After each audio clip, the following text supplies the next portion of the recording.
সালে আওয়ামী লীগকে প্রথম পুনর্বাসন করেছে, রক্ত দিয়ে শহীদ প্রেসিডেন্ট জিয়াউর রহমানকে এটা ঋণ শোধ করতে হয়েছে।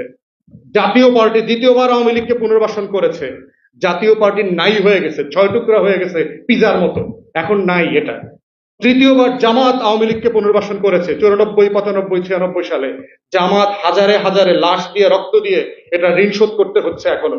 চতুর্থবার আওয়ামী লীগকে পুনর্বাসন করেছে 111 সরকার, সিভিল এবং মিলিটারি ব্যুরোক্রেসি।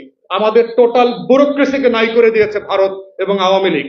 অতএব যারা আওয়ামী লীগের মতো একটা গোখরা সাপকে, একটা কোবরা এবং কুমিরকে পুনর্বাসনের রাজনীতি করছেন, তাদেরকে ইতিহাসে ফিরে যেতে হবে।